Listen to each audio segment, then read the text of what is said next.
Hi there. Today let's learn about stellar evolution. Evolution of a star is beginning with a certain dust clouds nebula. Let's learn about the nebula theory. So nebula is just completely filled with small gas particles and many other small dust particles, and these particles are small tiny likes of the atoms size. One of these dust particles may collide with each other and coagulate together and stick together to form a little bit bigger dust particle, a bigger one. These complete area are supposed to be filled with dust. See, the stuff is kilometers long, millions of light years long. So one of these parts must contain certain dust coagulate together, and this dust particle can gain the weight more and more, and as it gains the weight, finally it becomes to the next stage. Very next stage, what's happening, this coagulated one gain more mass. Because why? Now you can see the center of this mass, because smaller mass is now bigger than the other ones, so it will just keep attracting the particles towards it.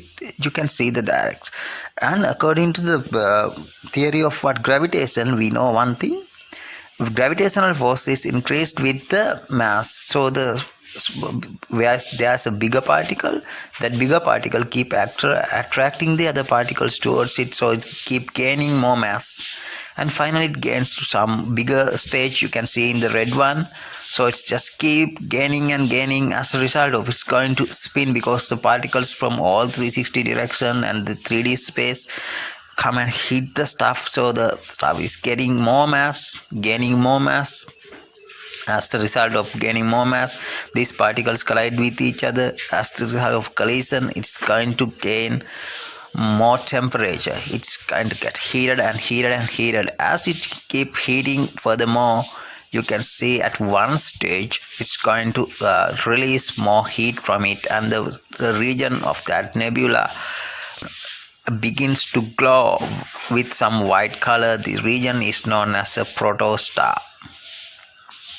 The protostar is just about 100,000 Kelvin, and it is not a star yet. It's just something with a glowing object. And the next stage, it's gaining more mass, and more temperature.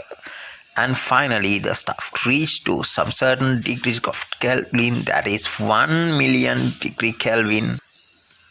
Once the temperature reaches to well over 1 million degree Kelvin, there will be a certain important reaction that takes place: hydrogen fusion, nuclear fusion. 6 hydrogen atoms become helium and 2 hydrogen atoms release. You don't really want to know the reaction, and it releases gamma radiations as a form of energy. Now this star belongs to main sequence star. I have mentioned what is main sequence star in my previous video. During a main sequence radio star, you can see, according to my new diagram, it gives off some pressure, outward pressure.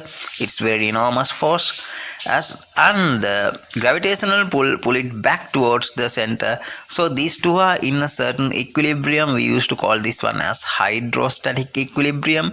According to this hydrostatic equilibrium, the stuff is under the equilibrium, so it is supposed to be a main sequence star. All the main sequence stars are in a hydrostatic equilibrium.